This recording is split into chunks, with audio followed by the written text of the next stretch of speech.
Good evening, everyone, and Happy New Year to all of you. I'm Councillor Lee Bridgen, Chair of Children's Services Review Group. I'll just quickly run through the meeting preamble. The meeting this evening will be live streamed to the public.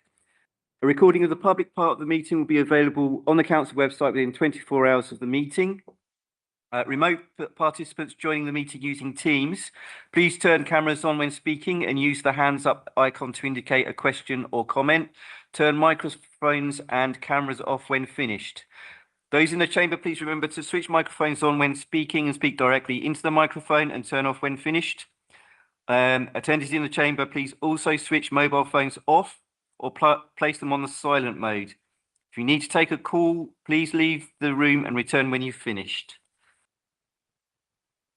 Okay, we'll move on to the first item of the agenda, which is apologies for absence. I believe we have apologies from Councillor Keynes, and he's being substituted by Councillor Mead.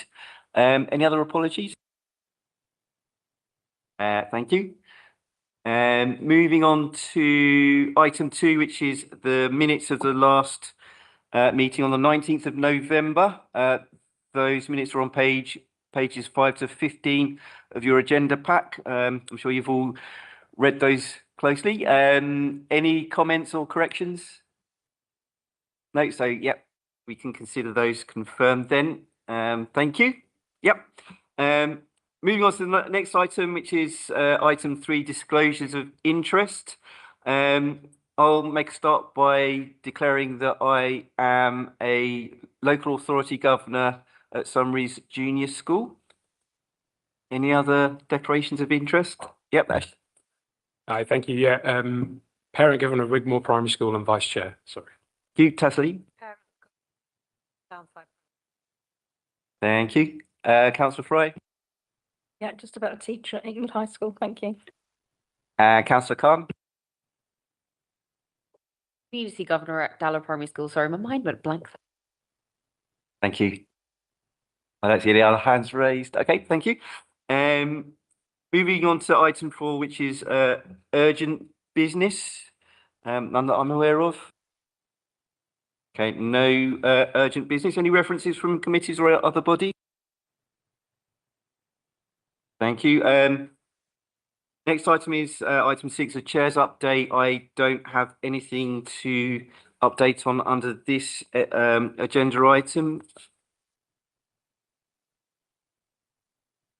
Oh, okay. Yeah. Good point. Yeah. So I think those of you who are here, I think it's the last meeting or the meeting before then, we agreed that there would be a youth council member joining this committee, and yeah, I'd like to welcome the youth member to this the first committee meeting. Thank you.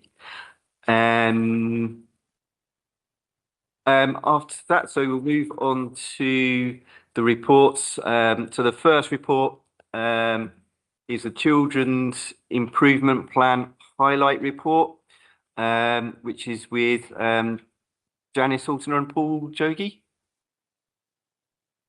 Oh, yeah, you'd like to introduce it? Yeah. I am going to introduce it, if that's okay. I think you all know me, but I'm Umi, Councillor and Portfolio Holder for Children's Services.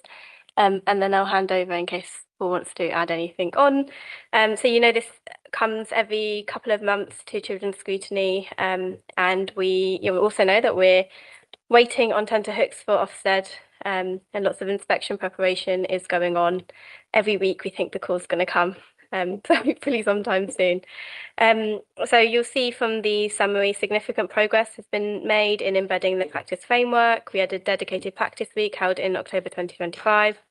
Ofsted preparation sessions have been delivered to the whole service and to partners, and systemic practice training has been completed for all managers, with additional sessions scheduled for 2026. Workforce strategy has been reviewed and agreed by the Directorate Management Team. A draft strategy for alternative qualified staff will be presented shortly. An Annex A upload folder has been created, and documents are being populated and reviewed ahead of the inspection, and content added to our online document portal. Engagement activities have included our Child Friendly Luton School Councils Conference, which I opened last month, which we delivered in collaboration with the Uni of Bedfordshire. The website is under review and being updated. Ongoing engagement with CAFCAS and Designated Family Court Judge. We have 2 supported internships that have commenced within the Children, Families and Education team. Induction programme strengthened, and we had a collaborative practice week with ethics, which is planned for this year. That was just sort of an overview, but going into the 4 areas. So children in need of help and protection, you'll know about the Magic Notes AI pilot that was completed in October and evaluation. 1-year contracts now in place for social care staff, and feedback is under review to potentially integrate it with Liquid Logic, which is the system that they use. Family group conferencing continues under a contract with Oak Community Services until March 2026. The formal tender for a 3-year contract to be published shortly. Direct work tools have been distributed from sector-led improvement partners to support training, and team managers are ensuring specialist topics such as our practice framework. Things like female genital mutilation, forced marriage, and young carers are discussed in team meetings. Case file reviews are ongoing to ensure data accuracy. Moving on to children in care, so key developments include a foster carer celebration event that we went to in November, which was absolutely brilliant. And we have an awards event also planned for this year, just to sort of appreciate our foster carers that are working very hard to provide support for young people in Luton. A fostering questionnaire has been distributed to identify barriers to recruitment, and findings will inform a revised strategy for 2026. Our Bright Spots survey analysis have been received and is under review, and we have task and finish groups undergoing to look at those survey results. Transition to adulthood protocol has been drafted and is out for consultation. A kinship and special guardianship leaflet has been developed. The fostering marketing and recruitment strategy has been reviewed, alongside obviously the corporate parenting strategy and governance cycle. Also reviewing the fostering panel in collaboration with a newly appointed panel advisor, and recruitment and advertising is improving. We're working with organisations like Inspire FM to sort of promote fostering and other ideas. And also to update, we had a lovely Children in Care festive event over in December for our children in care and also our care leavers, which was very fun. And I dressed as the Christmas Statue of Liberty. There's some really fun photos from that. Going on to care leavers, so we had Care Leavers Month in November. We had lots of activities going on, a job fair at Toco, a Youth Voice Summit during UK Parliament Week, which overlapped, and we had the MP, councillors and care leavers sort of come along and ask questions. You'll know that the work is ongoing with the Care Leavers Project Board that I chair, where we're focusing on a number of different areas to improve provision for care leavers, and that's across the council and the partnership. We launched our Care Leavers Hub in December, and Mark Riddell, who's the DfE National Advisor on Care Leavers, came to that launch. It was brilliant. You should go along and have a look at it. It was co-produced and designed with our care leavers. Dheeraj and I even helped paint the hub. And I think it's being used quite well now, and hopefully we're hoping to develop a bigger and better hub. This is an interim hub using council building at the moment, but we're going to continue to work with young people to develop a home away from home for our care leavers. We've updated the local offer for care leavers on the council website. It's quite nifty now. If you have a look and if you want to have a look on the website, there's loads of different tiles and things, way beyond my capability. But another thing that was driven by the board, we've translated the documents so that care leavers that don't speak English can have access to it. Our Care Leavers Council continues to work really closely with us. They're leading on keeping in touch activities. And as you know, we have apprentices within the team that are care leavers that are supporting on a lot of this as well. We've made following the board, we've made some improvements to the town hall, making the reception child friendly, providing trauma-informed training for security staff, and a warm environment doesn't just support care leavers, but just young people as a whole. There's going to be a soft launch of the Care Leavers Training Cafe, and we've done a lot of work to improve data accuracy for NEAT and EAT and keeping in touch records. Lots of good progress has been made in the need to NEAT space for care leavers. And we continue to have plans in place for other cultural events, collaborating with partners, looking at sponsorship opportunities for Care Leavers Month next year, developing our permanent Care Leavers Hub, and lots more. So generally, I think the next phase is focusing on embedding systemic practice and workforce development, monitoring recruitment progress and induction improvements, implementing the revised fostering and recruitment strategy, and launching our permanent Care Leavers Hub, alongside expanding lots of other things. So lots of work has been done, lots more to go, and we will keep updating you if you have any questions.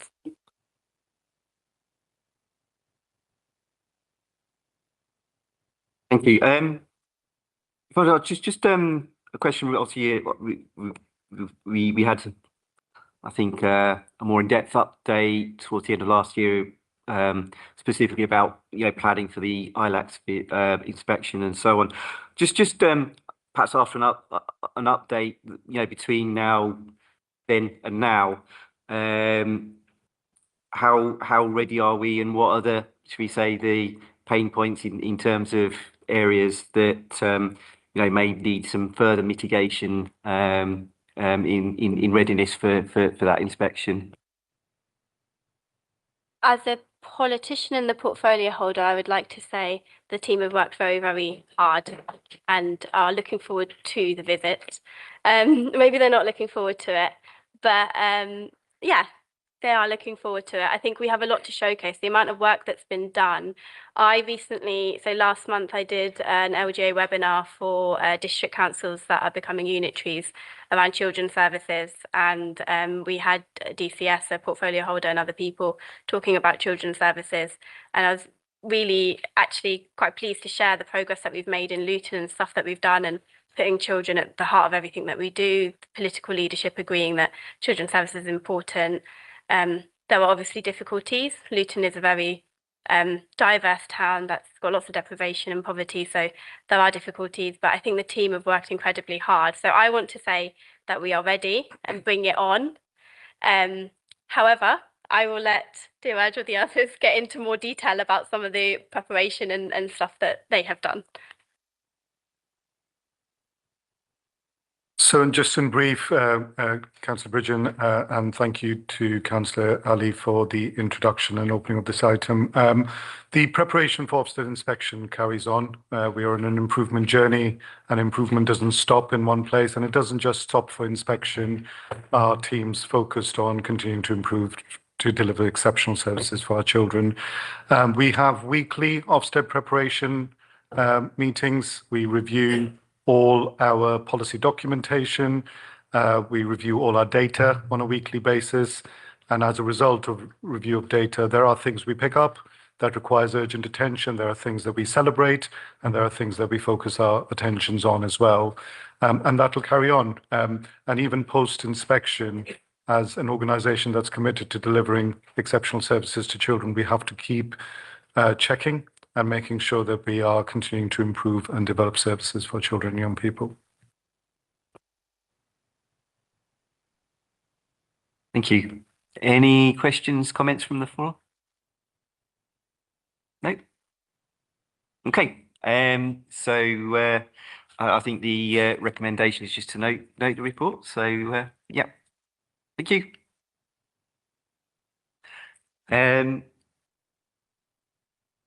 Okay, so moving on to the next item of the agenda, which is the IRO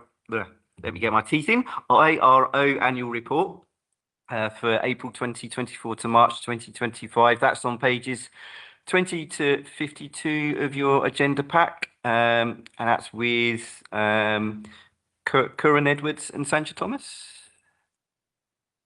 I'm just going to introduce this again, and it's a really long report, and I know when I go to meetings, I like to, when it's very technical, I like to understand things a little bit easier, because when you're not in the space every day, you won't get it, and even as a portfolio holder, some of the stuff is very technical for me too. So I just wanted to give a bit of an overview, and then I'll hand over to Sancha if she wanted to add anything and for questions. So IROs are responsible for overseeing the care of children who are looked after by the council to make sure the council is doing the right thing for a child in care. They are independent of the child's social work team. They chair statutory review meetings, listen to the child's view, check that plans are safe, fair, and being enforced properly, monitor quality, and provide, challenge, and escalate when there are any issues. So basically, they protect the child's interest to ensure the council meets its legal duties and in ensuring children are safe. I think that's how I would summarise it from what I understand, and I know the report makes it a lot more complicated to explain that. And it says, so it's set within the framework of an updated IRO handbook, and it's linked to the revised care planning regulations and guidance, which were introduced in 2011. So as I said, the IRO plays a key role in relation to the improvement of care planning for children who are looked after, challenging any drift and delay. The responsibility of the IRO has expanded in years from management of the review process to also including regular monitoring and follow-up between the reviews. It's a legal requirement under Section 118 of the Adoption and Children Act 2002. And just some of the highlights from the report include, so leadership and governance, there's an embedded IRO manager, ensures clear systems and oversight, collaborative engagement, so monthly meetings with CAFCAS, TOCO, Virtual School and others. 18 plus IRO development, which is a dedicated role, expanding with targeted training. Youth engagement is ongoing, so our All in This Together group influences service development. That's the group of our children in care. And our relational practice, the Families First module, is reducing transfers and strengthens engagement.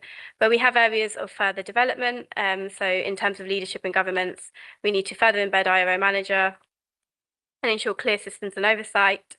Continue on child-centered practice using child-focused language, and reviewing them in preferred settings, and thinking about the voice of the child and where they are amongst all of this. In terms of escalation and accountability, embedding the practice framework well, and escalating things effectively, continuing to have youth engagement from the All in This Together group to influence service development, and using our Families First model to push things forward. The report obviously provides a lot more details. They're just sort of the highlights of the different areas. And I didn't know if you wanted to add anything, Sandra. Thank you. Good evening. I was going to say good afternoon. Good evening. My name's Sandra Thomas. I'm Head of Service for the Safeguarding and Quality Assurance Service. And I've got to my right, Karen Edwards, who is the team manager and the author of the report. I do have to stress this is 24-25, and there are areas of improvement at the back of the report, which we are working to address. And I can confidently say we are making progress in those areas.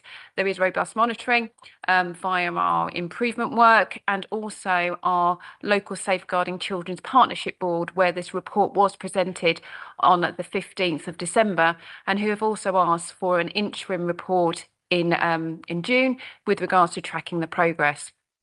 I think I'm really proud of the team in terms of the position that we're in currently. We have greater oversight and we have been through some changes. So in the report in 24-25, we were operating at a model where we had independent reviewing officers, chairing child protection conferences and also chairing looked after children's review. Since the implementation of the Family Help Programme, we have moved to a model where we have IROs who solely review our children in care and lead child protection practitioners that deal with child protection matters. So it means that the IRO's focus is solely on tracking, care planning, ensuring our children achieve permanency, quality assurance work, and holding the system to account. I am going to ask Karen if she has anything else she wants to add. Good evening, everyone. Just to add to what Sandra said in terms of improvement, we have also been working with our partner in practice, Essex, which have come on board in terms of supporting the IRO and hopefully moving practice along. So that's one thing that we are looking forward to. Thanks. Thank you. I think if I may, so and again, thanks for the quite complete report. And also I acknowledge that maybe there's more updates that that have happened since. In relation to IRO caseloads, I know that this is a national problem, but we're still above the recommended range in terms of caseload numbers. So, how are I know you have a plan in place to try to overcome this. Do you have any updates on progress on that front? Yes, the IRO handbook suggests case numbers between 50 and 70. I can confirm that we are under 70 per IRO. Obviously, it's on the population of our children in care. And if at that time, our numbers were higher, they have come down. So therefore the IRO case allocation has come down. It is monitored and robustly, steps are made to address if any IRO is going over the 70 mark. But with the introduction of Families First and separating the roles, we've had greater control in terms of those numbers. That's great, thank you. And then the only other question I have before I open it up to the floor is in relation to the open formal escalations. I think the report mentioned 22, and again that may be outdated. But how many of those are overdue, and how many, I guess, with up-to-date figures are overdue at the moment? So that number has significantly shifted. As of today, we probably have about 8 or 9 live open escalations. Escalations is a good thing. Not, it's about how we learn and how we work together.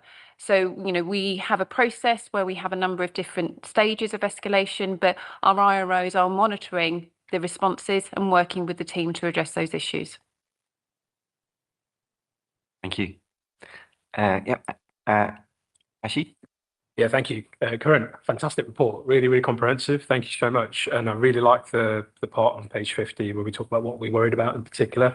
And that's naturally, unfortunately, where I tend to hone in on, but you've already answered the points that I was going to ask.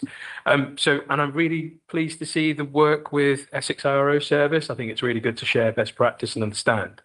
Have you had any challenges within the service that we've got here and hearing from a different IRO service that is outstanding? So in other forms of work that I deal with in higher education, I find that actually sometimes there's different, we cater to a different kind of, I don't know what we call it, community. The communities that we serve may be very different, for example. So have you had any challenges with that, or actually have you think, as the team, been really receptive to taking on board what the Essex IRO have been suggesting?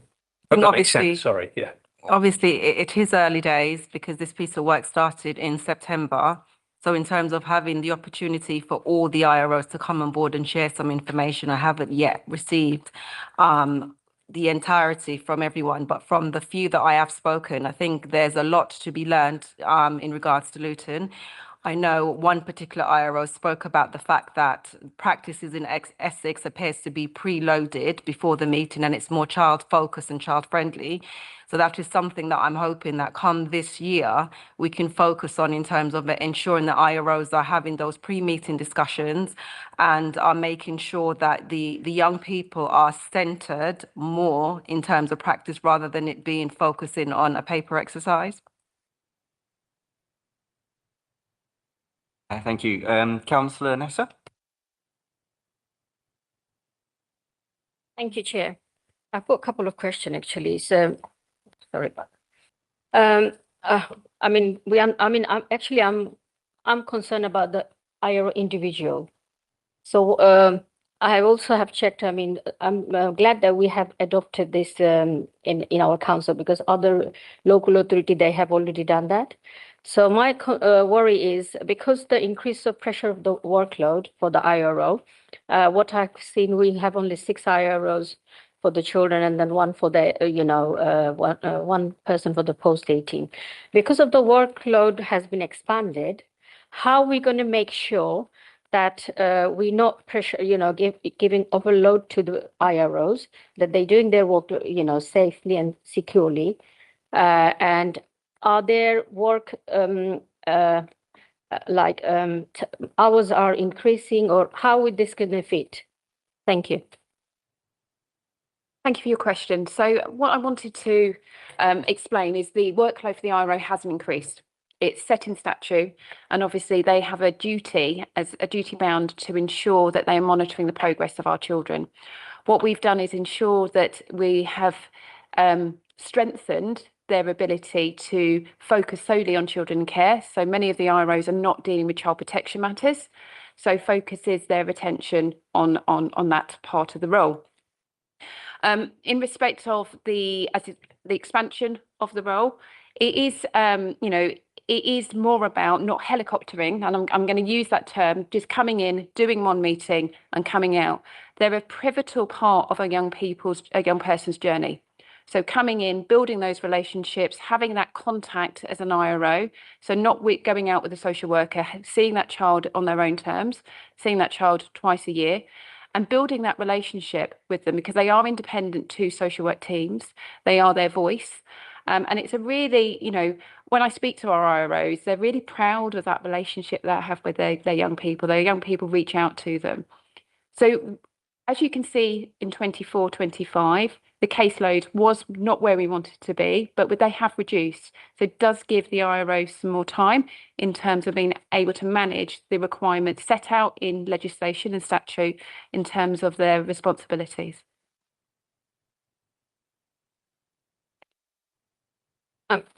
We can't say that because we don't know, their workload could be increased, anytime. So what I've seen with other authorities, it is challenging for the IRO because they was not able to carry on with the same children because of the workload.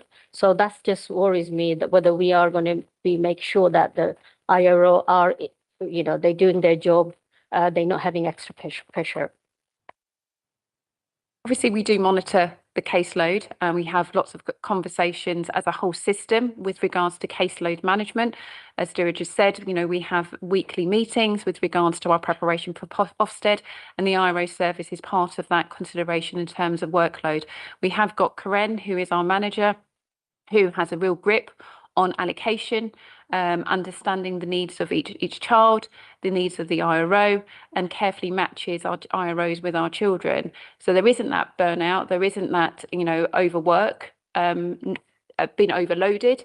And as I say, we are working within the legislation between the handbook between 50 and 70. Thank you. Diraj, did you want to come in on that as well? Just to support the points that Sanch and Karen have made, at the point of writing this report, the year that this report covers, we had a higher cohort of children in care. Our cohort of children in care has come down quite significantly in the last year, and we've managed to maintain. So as long as we are able to maintain the numbers of children in care, the caseloads for the IROs will remain stable. As if in the event that, and sometimes we have to take the difficult decision of children coming into care because that's the right thing to do in some circumstances.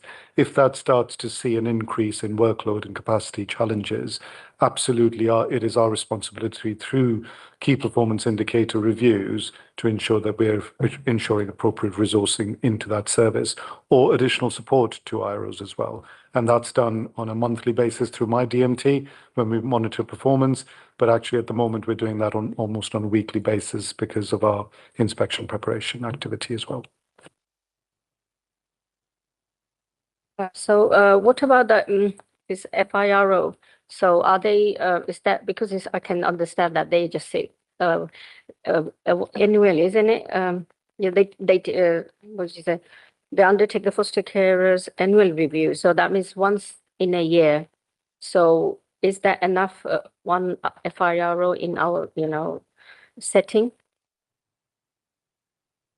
So currently, we feel that that's enough. We've had one fostering reviewing officer for some time. However, if we and when, and I'm going to say when we increase our fostering households, we know that that's, obviously one of our priorities for Luton. We would need to look at that demand modelling in respect of that role. So if the FIRO is not available, maybe a sickness or illness, something. So in that case, what is the alternative? So in the alternative, we do have obviously Karen, who has chaired and has stepped in to chair reviews and have conversations with our fostering team. And in fact, actually, I have chaired fostering reviews in the past. So there is contingency plans if that fostering IRO is unavailable. Thank you. Councillor Fry? Thank you, Chair. Can I get some understanding, please, of why this report is March 25? Because looking at it from a sort of business perspective, I'm unaware of why it is so late. That's like a red flag to me. How can we successfully affect our care planning and react in a timely manner if we're 9 months out of date? You know, you're talking about June for an interim report. Surely that's June should really be not the time we're getting March 26's data. I mean, if there's some reason for it, fine. But I mean, for me, it just seems really long. I think that's a fair point, Councillor Fry. So so the report is actually prepared a lot further in advance. There's a scheduling thing for us to just bear in mind, and I can pick that up during our pre-meets for the year and forward plan earlier on. Some of the data that this report relies upon requires us to confirm statutory submissions to the DfE, and that sometimes can take about at least a quarter into the new financial year. So actually some of the data that the IRO team and Karen and Sancho rely upon isn't available until after September, is it? End of June, beginning of July. And once that's done, the report is then developed, finalized, goes through the usual sign-off processes, and then we bring it into the forward planning arrangements. But what we can think about for next year's annual report is just some advanced forward planning and bringing it in earlier, because we're ready. We can present it earlier in the year as well.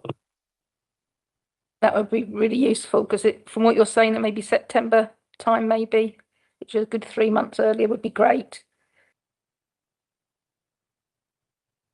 Yeah, so yeah, and we'll cover that in our pre-meets. I think we were hit. I think this, you know, towards the end of September time this time around with just quite a busy workload for the committee. So yeah, we'll try to make sure we get it in a bit earlier next time. Be great, thank you. Just got one more question, if I may. I noticed there was a high volume of white children who are in care. Can you just tell me what the reason is for that and what we're actually doing? Is it a particular reason for it? What we're doing to help those particular children, as it seems such a large volume?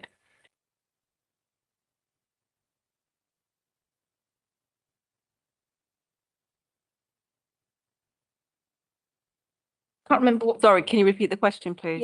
Yeah. I noticed that there were a very high volume of white children that were in care compared to any other ethnic group, which was a little bit concerning to me. It was on what we call page 31 of the report in the ethnicity description table. March 25 said 40%, which has gone up. I mean, it's marginal going up, but it's still a very high amount. But how are we addressing that huge ethnicity grouping in care compared to the other groups? I think obviously with the implementation of the Families First, that will support in regards to try and keep children out of care. In terms of the ethnicity around the number of children coming into care, without actually interrogating the data, I'm not going to be able to give an answer. But if I can come in here just with regards to, we know culturally, you know, families from Asian backgrounds, from Caribbean backgrounds come together as units to try, you know, to look after their own. We are with Families First holding more family group conferences, family network meetings, ensuring that the family comes round our children. We are, you know, obviously interrogating the data ourselves in all aspects in terms of our population and how our population is changing in Luton. And what that means for the demographics. But, you know, it's something that we are looking at. Those figures will change as we develop in our Family First programme. Thank you. You sort of preempted what I was thinking, actually. Was it to do with the cultural thing with the extended families and things? But yeah, so that's something to support those families is coming through. That's great. Thank you. Absolutely. And, we've got, obviously fantastic programme of Families First. We've got the ability to provide financial support to extended families to come round and wrap around their children, so they, to prevent them from coming into care at the times of crisis. So we're doing a lot of work in that area. Thank you. Any other questions, comments? Yep.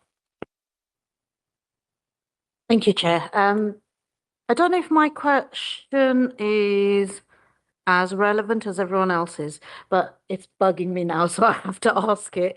In terms of like social workers and the relationship that you have with social workers, do you find that the information is flowing through quite relatively easily? Are you able to pick it up? And what happens if a social worker sort of leaves, or there is a post that's been vacant for a while? How does the information then filter through? Does it impact on your team? Because your team, even though you've got quite a decent team, it's not very big as such. So I'm just thinking kind of on the back of what Councillor Nessa was saying about sort of in terms of workloads and things like that. But I'm thinking more along the lines of communication. Is that communication line quite open? Is it coming through effectively? Are you getting all the information and the data that you need to be able to do your role fully from social workers to be able to kind of like put everything in place for these young people? I think over the past 12 months, it's fair to say that is improving. I think there's a lot that needs to be done, especially in regards to building those relationships. We have got social IROs that are linked to social work teams. The aim of that is obviously to attend team meetings and to, attend service meeting and talk about some of the challenges. It hasn't been utilised as much as I'd like to, but I'm hoping come this year, that's something that we're really going to be firm on. I know there was discussion in terms of caseload and IROs. Again, that's something that is being looked at, especially in regards to the information that IROs need to, complete and making sure that the outcomes are on the system and the reporting. There is room for the forms on the system to be streamlined to allow IROs to be able to spend less time, sitting in front of a computer and having those relational work with young people. I'd also like to add, we have got the use of AI, so magic notes that are coming on board for all of our IROs, which is actually fantastic. So, we'll make things a lot easier. And it's about relationship-based practice, and that's something that we have, if you've heard, our practice week, our practice framework is on that. And many of our IROs have good relationships with our social work teams. Picking up on your point, if a social worker leaves, our management team is stable in Luton, so we're able to have those conversations. Referring to previous Ofsted reports, we know that our IROs, in terms of our young people's feedback, it comes out quite positively in terms of that consistency. So, there are, like with anything, there are, real positives, but there are areas for improvement with regards to that communication. Just to make a quick comment, this report is really good. It's really detailed. It's got all the things that we asked. I think in the last meeting, we kind of asked, we want a breakdown of ages, ethnicities, and so on and so forth. And you've given that, which is really good. So this report is really comprehensive, and we can see that there's a lot of work gone into it. And also just judging from the forum here, you've got a lot less questions in terms of what you had last time. I think last time we kind of gave you a bit of a run for your money. I think this time around you've proved us that it's working and you're going in the right direction. So I just wanted to say congratulations and well done on everything you've achieved. Thank you very much. Thank you. Thank you. Any other questions or comments? No.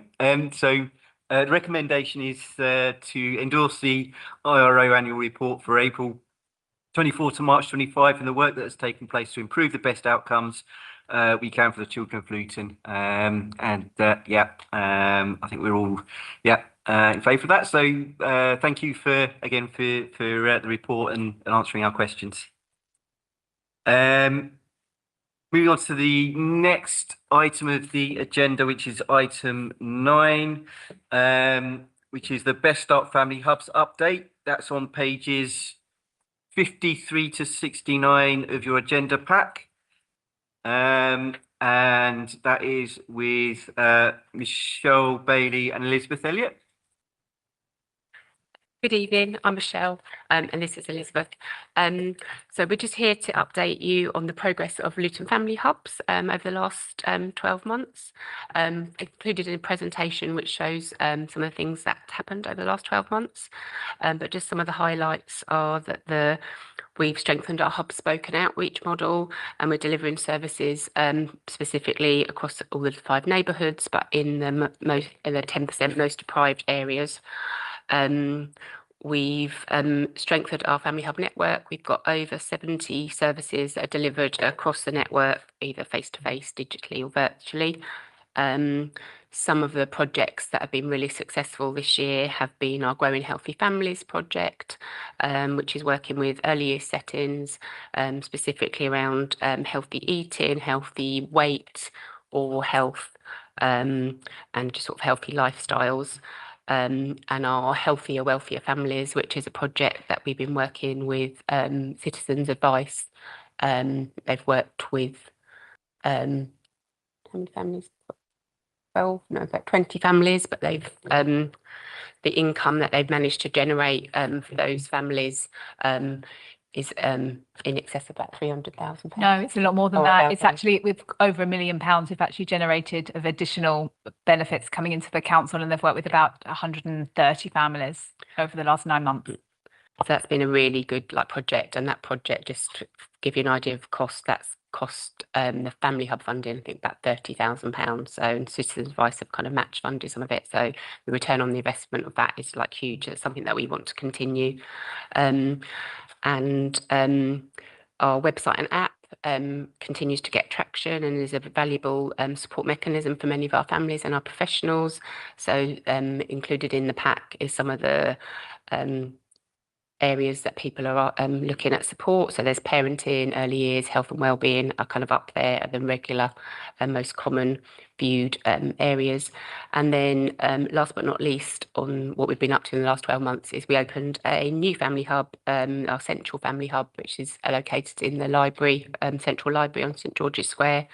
That has been really well received. We've had in the first 12 weeks over 1,500 families sort of visit. So and I've included a timetable of what's happening there kind of each week, and we're continuing to get more and more partners delivering services from there, and we're finding that that the space and the location is really easy for our families to access. So that's really positive. Last year in July, the Best Start in Life strategy, national strategy, was published. And with that came a focus on new branding and naming conventions. So our family hubs now, kind of locally and nationally, are to be referred to as Best Start Family Hubs. And the focus still remains on those kind of early years. So it's moved from what was Start for Life to now kind of Best Start. The focus on Best Start in Life strategy is part of the government's opportunities plan, and focuses on the good levels of development for children at the end of reception. So we've got sort of targets to reach for that. They want all children by the end of reception to reach we want 75% of all children by the end of reception to reach a good level of development. Our local target is 71%. So we're currently at just under 63%, and that's by the end of 2028. So that links into one of the other requirements for local authorities, is to develop a Best Start local plan, and these plans need to be published by the end of March 2026. So we're on track to do that, and part of that is obviously looking at the good levels of development, but it also looks at childcare and kind of early years. So that kind of Best Start. So that will be a jointly done between public health and children's services and kind of education. And we continue to work to kind of embed and kind of integrate our family help team and our family hub programs to kind of make sure that we're supporting that early intervention and prevention for our sort of families. Thank you. Tasneem Moslam? I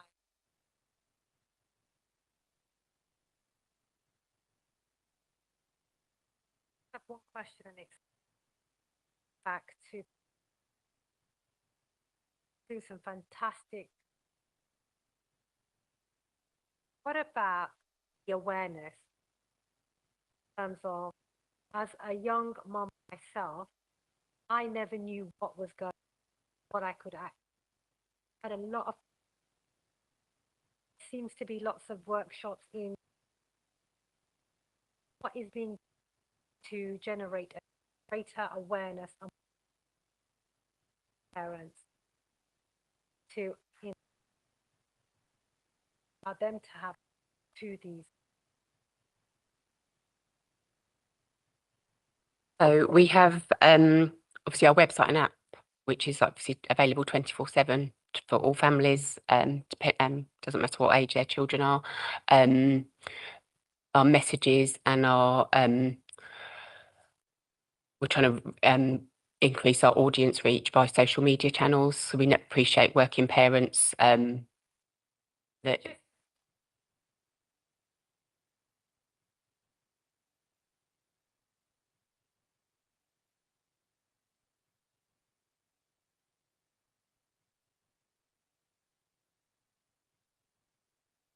That we might be missing this massive audience needs these, they're not aware of them.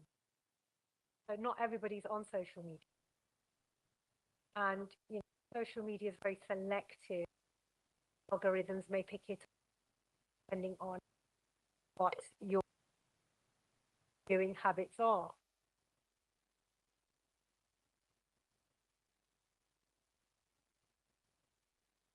So we're working with our partners across the network. So it's not just what's been delivered kind of face to face or in our hubs. It's our partners are delivering different services at different times for a range of like families and a wider kind of audience. So we're not going to be able to target everybody. Appreciate every like working, but we still have to kind of make sure we've got we're promoting it in different areas. So through social media, through our partners, and through newsletters, through our schools, through our GP surgeries and our PCN. So we're trying that. We also have something called Family Hub Voices.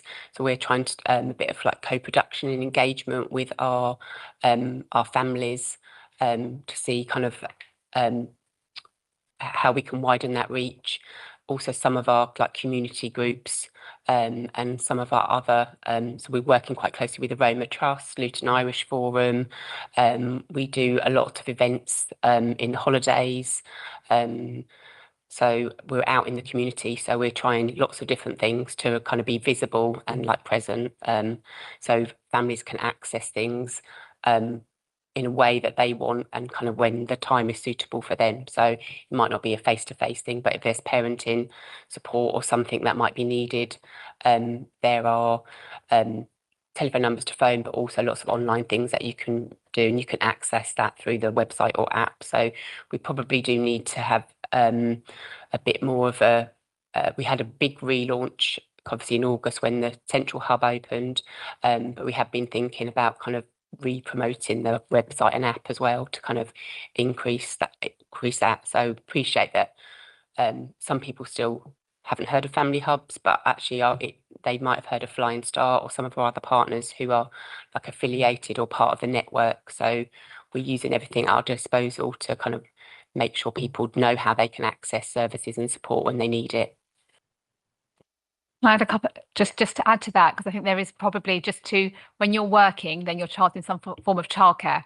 So actually Family Hubs has really good engagement with the childcare providers. So they are already linking in with, they have actually some of our outreach is actually based within nurseries and childcare providers. So they're already engaging with those families because they're seeing when they drop them off. Also families in schools, our family workers are also really engaged and understand. So if they are picking up that there are children who have particular needs or that they think their family might be able to benefit from additional support, then the family workers where we have them, and we've got a really good cohort in our primary schools, we are engaging with those family workers. And then obviously there's our statutory services, so our GPs, our health visitors, our school nurses. Again, because we have those really strong links with those providers, we are able to, rather than the parents themselves, those professionals are able to pick up and engage with the parents and pick up where there is any additional need. Thank you. Councillor Beckham? Thank you. Just off the back of what Tasnim was saying earlier, with regards to how do you access these parents, have you thought about perhaps, I don't know if you have, you probably already do, but maybe have some sort of collaboration going with sort of the early pregnancy team when they issue the bounty packs and what have you. I don't know what they call these days. They used to be called bounty packs. I think they are.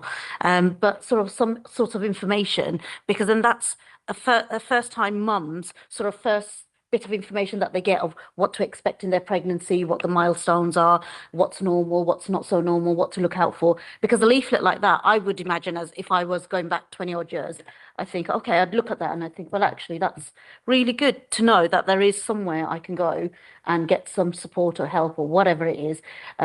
Because like Tasnim says, not everyone's on the internet, or your algorithm doesn't really always click into everything. So you don't always see what's available. If you're somebody who's married and gone into a different area, you're not familiar with the whole area, or even if you've just moved home, you're not familiar with what services are available, where they are, where you can kind of access certain things, and therefore it becomes a bit more tricky. And if you're a working parent as well or working person, it becomes a lot more challenging to go out and make time to look for these things and kind of do the research. So if it's in that pack, it's kind of like that's the first thing that you're given, and you tend to treat that as gospel and read that properly, kind of thing. I know I did, but I don't know about everyone else. But you kind of treat that as your Bible sort of thing, and you go through it in detail to make sure that everything's okay, sort of thing. So have you thought of something like that, or is that something you already do? So we're really closely with our maternity services. So at booking, when people are booking in for their pregnancy, they'll be given some information about family hubs. And then when the midwives do a new birth visit, we actually have a new birth visit pack that we give. I don't think they do bounty packs anymore, but they get other things. But also our health visitors do an antenatal visit and a new birth visit. So they are fully integrated with like family hubs. So we have something called a Start for Life offer, which we'll probably have to rename.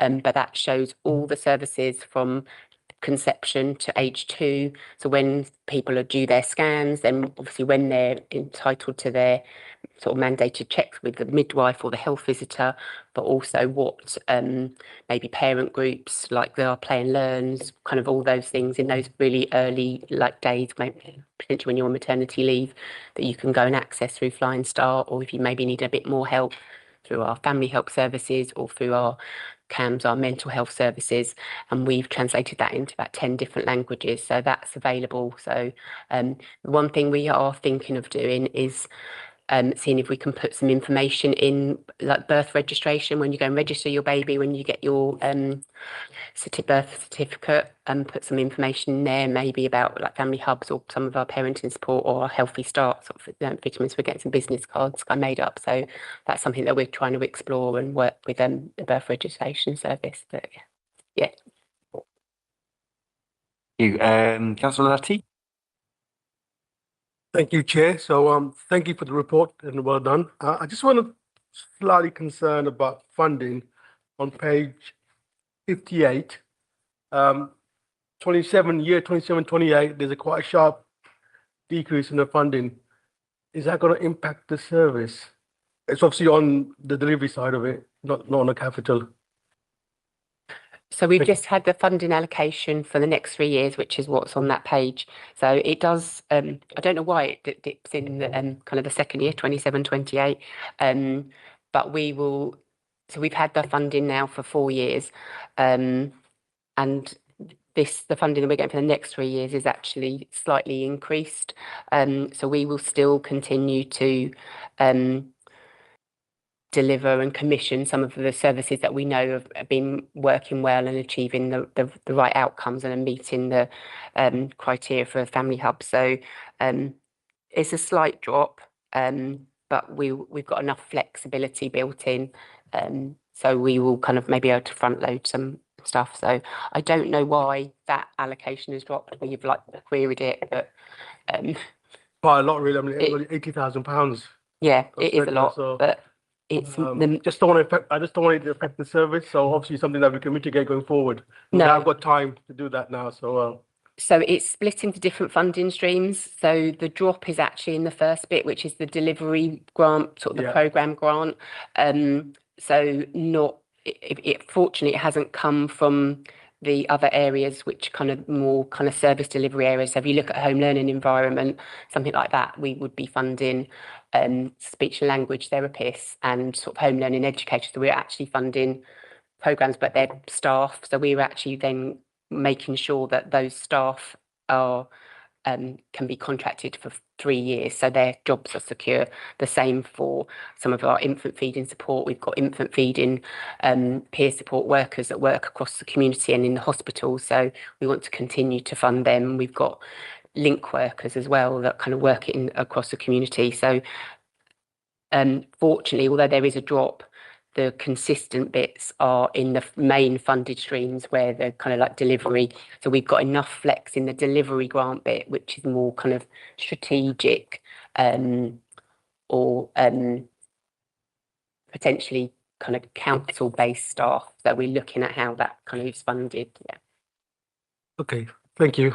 Can I just come in on the comment that Taslim and Councillor Begum made? A lot of the community that have to live in Beach Hill, they're not aware of the family hub. So I sort of knocked a few doors and just asked a few questions, and they sort of, it's quite predominantly it's a BAME community. As Taslim said, social media, they're not really on social media, not really websites, so socially they're inclusive. So I think that's something that we're really going to have to get a work out. I mean, it's a fantastic service, but if people don't know about it, they're not going to use it. So thank you. Thank you. Councillor Nasser? Thank you, Chair. About the which is page 58, which I just go back, which is I can see that 27% has been allocated for perinatal mental health. So Mike, I just so curious, I want to know because NHS also covers that perinatal nurse for mental health moms. So is that something we're doing differently from the from the NHS, or is it the this is the, instead of the NHS one, we are able to accommodate the parental nurse for the perinatal nurse for the mental health to be mums? So it's not something we're necessarily doing differently. We're doing it's sort of in conjunction. So there's different elements of perinatal mental health services. So there's the specialist perinatal mental health services, which are delivered by East London Foundation Trust. And then there's some maternity perinatal mental health services, which are delivered by the hospital. So we're working in conjunction with that. What we've been able to do with the Family Hub is kind of add some more value and capacity in kind of more the early intervention stage. So from that funding stream, we fund a maternal social prescribing, which works with families and mums particularly of kind of under twos in those kind of lower level kind of maybe need an additional bit more support kind of around their well-being and their mental health. So then they're running things like happy baby groups, and they've got an exercise group that mums can bring their children to, and they've got opportunity to speak to the people about their well-being, and then maybe work with that mother for either 12 weeks or 18 weeks, depending on the complexity of those cases. So that's one of the things we fund out that. The other thing that the focus is not just on perinatal mental health, but there's been quite a lot of focus on parent-infant relationships, so that attachment, and then obviously that links into mental health and well-being in that kind of perinatal period, which is kind of under 2. So we fund a programme or a team through like the CAMS, Children and Adolescent Mental Health Service in Elft, so which consists of some child assistant psychotherapists and psychologists, so a whole mixture, and an infant mental health practitioner, so they can add value and complement the existing NHS services that are there. So there's so much need in that area, and obviously you can see from the amount that's allocated that actually that shows the importance of that area, and the government recognise that. So it's good that it's still the most heavily funded area. Very interesting, I feel. But is it an opportunity to come and visit that situation? Yes, certainly we can arrange something. Yeah. Yeah. Thank you. Any other questions or comments? No. Thank you. So I think again recommendation was just to note the report. Let me just quickly check the wording. Yep, to note the presentation. So yep, thank you for a comprehensive report and for answering our questions. Thank you. Moving on to the final item, which is kind of a for information item, item 10, which is the draft work programme, which is on pages 70 to 83. As usual, I won't necessarily run through that in detail, but if anybody's got any questions, comments, or suggestions about the forward plan, please feel free to let me know now, or contact me via email, and we can look at getting items added. I'll just briefly stop to see whether there are any hands are raised. No, okay. We'll consider that covered. So that was the final item of the agenda. So thanks everyone for your input, and look forward to seeing you next time. Thank you. Have a great evening. Cheers.